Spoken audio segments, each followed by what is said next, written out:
हाय दोस्तों, नमस्कार। मेरा नाम है अनिल कुमार। आज हम आपको बताएंगे कि म्यूचुअल फंड में लोग इन्वेस्ट करने से गाँवों में डरते क्यों हों। जिनको नहीं पता है म्यूचुअल फंड होता क्या है, कैसे काम करता है और म्यूचुअल फंड से लोग इन्वेस्टमेंट करने में डरते क्यों हैं।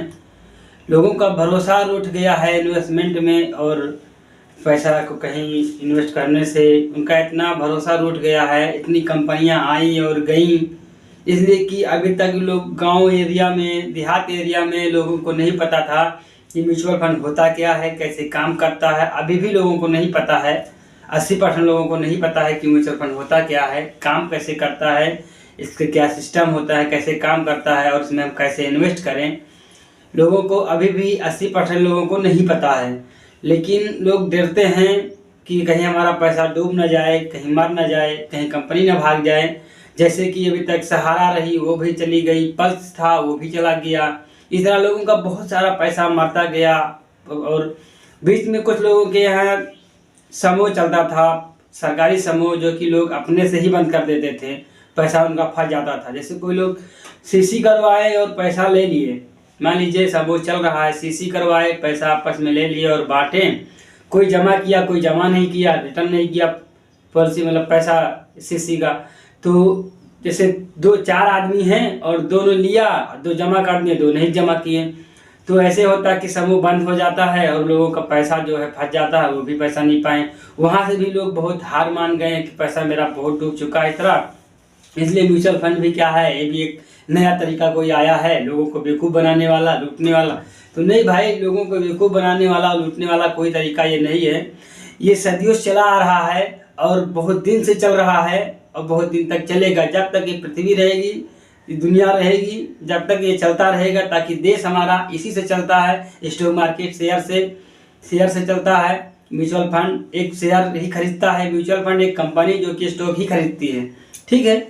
और ये हमेशा चलने वाला है, ये सेबी की निगरानी में होता है, बंद होना नहीं है कभी। हाँ मानते हैं इसमें लिस्टेड कंपनी आज होती हैं, कंपनी हमेशा नया खुलता है। कभी मान लीजिए कोई नई कंपनियां खुली, 4 खुली, 4 में से 2 चली या 2 बंद हो गई, ऐसा होता रहता। कहीं खुली और बंद हुई, आपको कोई फर्क नहीं पड़ता है कंपनी खुली है कि बंद हो गई, इससे कोई फर्क नहीं पड़ता है। म्यूचुअल फंड एक ग्रुप होता है, इसमें हर कंपनी के एएमसी होती है, हर एक अलग अलग एमसी होती है, हर एक एमसी का अलग अलग फंड मैनेजर होता है। और इसमें जो इन्वेस्टर जैसे काम करते हैं, अभी मैं आपको पूरा बताएंगे कैसे काम करता है। और कंपनी बंद हो या चालू रहे, इससे आपको कोई फर्क नहीं पड़ता है। आपका पैसा सिर्फ मार्केट पर निर्भर करता है कि मार्केट ऊपर जाता है कि नीचे जाता है, अप डाउन करता है मार्केट, और कैसे आपका रिटर्न बनता है, ये मैं आपको आज बताने की कोशिश करूँगा पूरी। और आशा है कि इस वीडियो में कुछ सीखेंगे आप। और अगर कुछ आप सीखते हैं तो वीडियो को लाइक कर दीजिएगा और दोस्तों में शेयर कर दीजिएगा और चैनल को सब्सक्राइब कर लीजिएगा। चलिए ज़्यादा देर ना करते हुए छोटे से वीडियो में हम सब कुछ कवर करने की कोशिश करेंगे कि आपको हम पूरा सही से समझा सकें। और गांव में अभी और एक मारामारी चल रहा है, मतलब कि लोगों को परेशान करता है, जो कि समूह ग्रुप वाला लोन चला है। ग्रुप में जो लोन देते हैं उसमें भी लोग बहुत परेशान हैं। लोन ले लेते हैं, भर नहीं पाते हैं। उसमें कारण ये है कि भर क्यों नहीं पाते हैं, वापस क्यों नहीं कर पाते हैं। सब वो लोन लेकर भर क्यों नहीं पाते हैं। अक्सर गांव और देहात में एक तो वो लोग की गलती यह है कि वो लोग लोन देने से पहले ये नहीं सोचते हैं कि हम किसको लोन दे रहे हैं, उसकी क्या फैसिलिटी है, वो करता क्या है, वो क्या मेरा पैसा वापस कर पाएगा कि नहीं कर पाएगा, तो वो लोग देखते नहीं हैं। गाँव में 80 से 85% लोगों को मनी मैनेजमेंट का ज्ञान नहीं होता है, पैसा कैसे मैनेज करते हैं इस चीज़ का ज्ञान नहीं होता है। तो ये लोग, जिनके पास ज्ञान इस चीज़ का नहीं है, वही लोग पैसा इधर से उधर कर देते हैं। जैसे कि मान लीजिए कोई रिक्शा चलाने वाला है, अगर उस दिन भर में 200 कमाता है तो पहले अपना घर खर्चा देखेगा, साग सब्जी देखेगा, अपना परिवार देखेगा। तो वो अगर लोन लेकर ये सब करेगा, और हो सकता है कि वो दारू भी पीता हो, शराब भी पीता हो, तो ले दे के वो आपका पैसा लेके खा ही डालेगा। लास्ट में ये होगा, उसको गहना गिरवी रखना होगा, तो रिटर्न करना होगा उसका जो पैसा लोन लिया। भाई लोन तो उसको भर नहीं होगा, तो उसके लिए बहुत मुश्किलें खड़ी हो जाती हैं। लोग यहाँ तक घर छोड़कर बाहर भाग जाते हैं। तो ऐसी भी दिक्कतें हमें देखने को मिली है, सुनने को मिली हैं। यहाँ तक हमने देखा और सुना भी है कि लोगों के जो बीवियों के कान में जो पहनते हैं बाली और बिछिया वगैरह सब उतरवा लिया जाता है लोन रिकवरी में। यहाँ तक कि लोगों के यहाँ ताला भी लग जाता है, लोग घर द्वार छोड़ के भाग जाते हैं।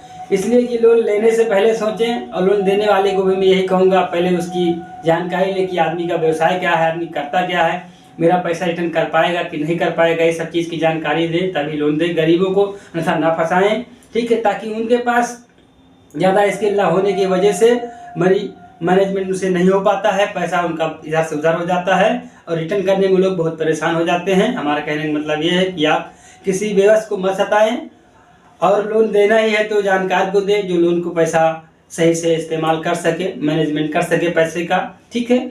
चलिए वे आपको बताते हैं कि जो लोग हमसे कहते हैं कि भाई ये म्यूचुअल फंड में आप इन्वेस्टमेंट करने के लिए कहते तो हैं लेकिन कंपनी डूब जाएगी, पैसा बहुत लोगों का मर गया है, पर्स बंद हो गया, सहारा बंद हो गया, तो समूह चलता था वो बंद हो गया, हमारे लोगों का पैसा बहुत डूब गया है।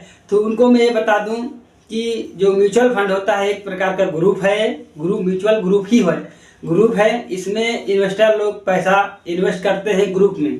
तो ग्रुप एक एएमसी कंपनी है, किसी की भी एएमसी का ले लीजिए, चाहे टाटा का, कोई सी, चाहे एचडीएफसी का, भारतीय स्टेट, कोई भी एक एएमसी का ले लीजिए, उसमें आप लोग, चलिए हम बताते हैं आपको। मान लीजिए ये म्यूचुअल फंड है, ठीक है, ये एक प्रकार का ये ग्रुप है, ठीक है, ग्रुप, और हम सब इन्वेस्टर हैं। मान लीजिए यहाँ इन्वेस्टर है, यहाँ इन्वेस्टर, यहाँ इन्वेस्टर, यहाँ इन्वेस्टर, यहाँ इन्वेस्टर, यहाँ इन्वेस्टर है, ठीक है। तो इस एमसी में पैसा हम लोग, सभी लोग हजारों की संख्या में, करोड़ों की संख्या में इन्वेस्टर होते हैं, जो कि कोई 1000 करता है, कोई 2000, कोई 5000, कोई 10,000, कोई 15,000, मतलब ऐसे ही इन्वेस्टर लोग अपना पैसा एमसी में इन्वेस्ट करते हैं। और एमसी कोई भी कंपनी की हो सकती है, टाटा का भी हो सकता है, भारतीय स्टेट बैंक का भी हो सकता है, एचडीएफसी का भी हो सकता है, निप्पॉन इंडिया का भी, नेस्को का भी, बहुत पारंपरिक का बहुत सारी कंपनी है, ठीक है। तो मान लीजिए कि इधर से इन्वेस्टर इसमें पैसा 1000 डाल लें, इसमें से डाल लें, इसमें से डाल लें, तो इसी तरह सभी जब इन्वेस्टर पैसा डाल देते हैं इसमें, तो इस म्यूचुअल फंड में बहुत सारा बड़ा कैपिटल बन जाता है, यानी फंड बहुत सारा बन जाता है। फंड बनने के लीजिए 65,000 करोड़, 42,000 करोड़, 15,000 करोड़, 90,000 करोड़, 200,000 करोड़, इतना मनी जब इसमें इकट्ठा हो जाती है, फंड जब इसमें इकट्ठा हो जाता है 35,000 करोड़, ये बहुत सारे होते, बड़े बड़े फंड जो इकट्ठा हो जाते हैं, म्यूचुअल फंड बहुत बड़े बड़े। तो इसमें एक होता है फंड मैनेजर, ठीक है, इस कंपनी एएमसी का फंड मैनेजर होता है। एक किसी एएमसी में एक मैनेजर होता है, किसी में 2 होते हैं, किसी में 3 होते हैं। तो ये लोग बहुत पढ़े लिखे होते हैं और बहुत जानकार होते हैं और बहुत तजुर्बेदार होते हैं। इनका अनुभव 15 से 20 साल, 8 साल, 10 साल, 20 साल, 30 साल, 40 साल, ऐसे भी तजुर्बेदार लोग होते हैं। और इस पैसे को जो इनके पास हजारों करोड़ रुपया इकट्ठा हुआ है, उस पैसे को ये लोग स्टॉक मार्केट में लगाते हैं, शेयर मार्केट में पैसा लगाते हैं। तो शेयर मार्केट में जो कंपनियां लिस्टेड होती हैं, जैसे लार्ज कैप जैसी कंपनी होती हैं, तो टॉप 250 कंपनियां जो होती, सबसे बड़ी टॉप 250 कंपनियां जो होती हैं, उनको लार्ज कैप हम कहते हैं, ठीक है।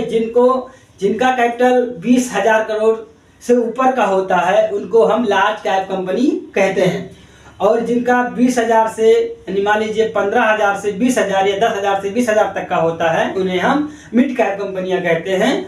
और 15,000 से अंदर के, यानी पीछे के, नहीं, जैसे कि 10,000 से 15,000 या 5,000 से 15,000 करोड़ की कंपनियां जो होती हैं, उनको हम स्मॉल कैप कंपनियां कहते हैं।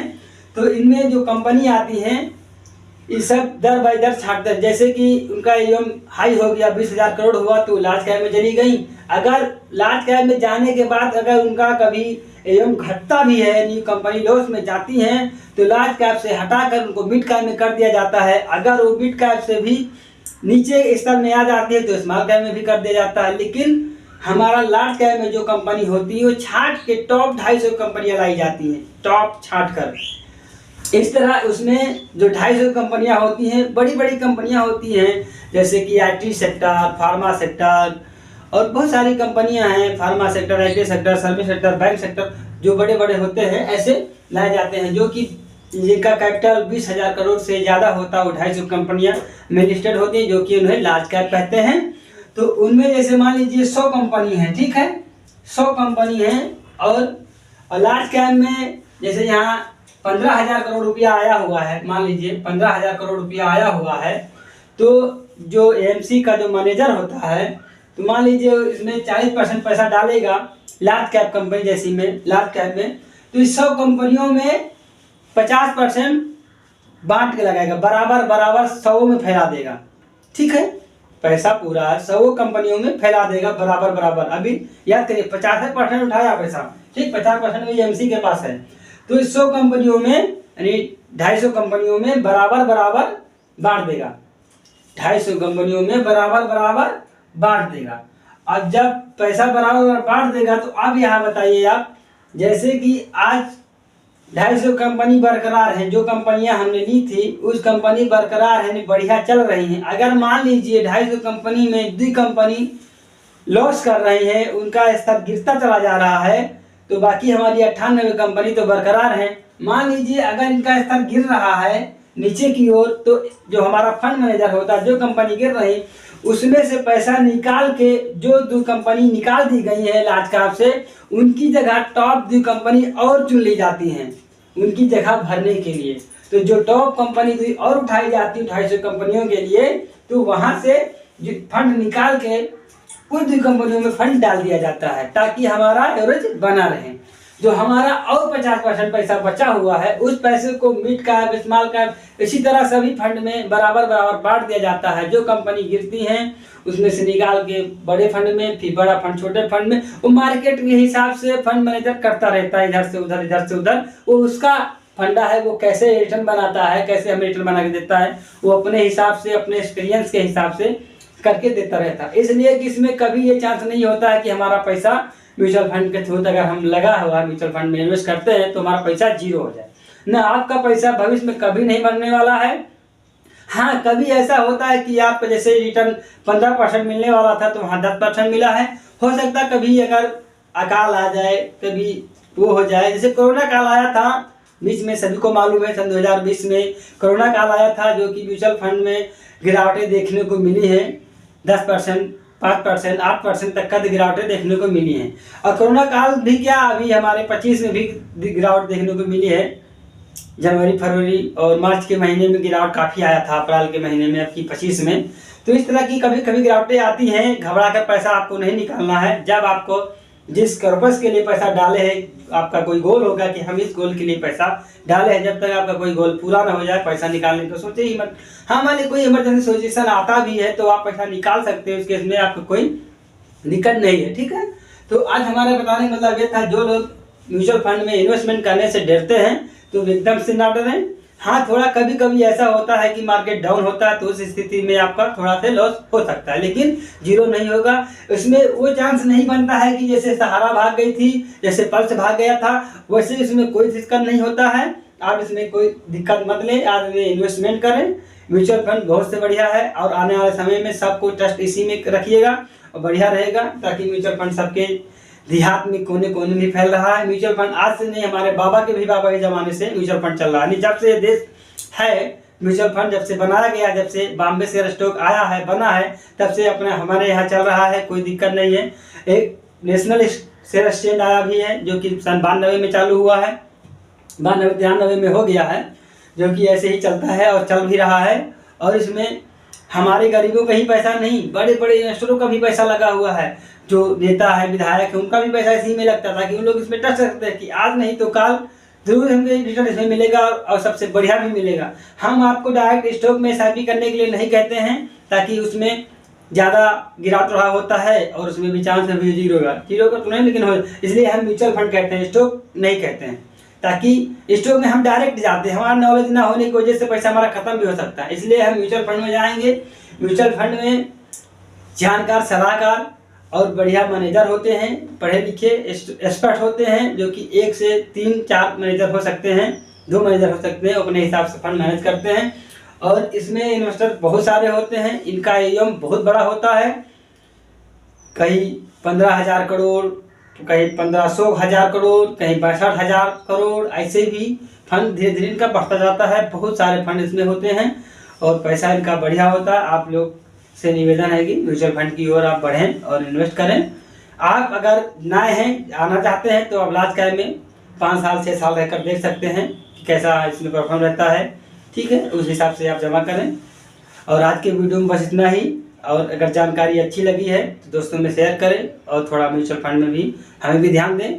हम अपना मोबाइल नंबर डिस्क्रिप्शन में डाल देंगे, वहाँ से कॉल करें और मैं एजेंट हूँ, खुद मैं आपका म्यूचुअल फंड में अकाउंट खुलवा दूंगा और आप आराम से और उसका एनालाइज अपने ही मोबाइल से कर सकते हैं, देख सकते हैं, अपने मोबाइल से रिडीम कर सकते हैं, स्विच कर सकते हैं। जैसे एक फंड से दूसरे फंड जाना चाहते हैं, जैसे मान लिया आप टाटा का लास्ट का आप ले रखे हैं, तो टाटा की बिटकॉइन में जाना चाहते हैं तो आप अपने आप से स्विच करके जा सकते हैं।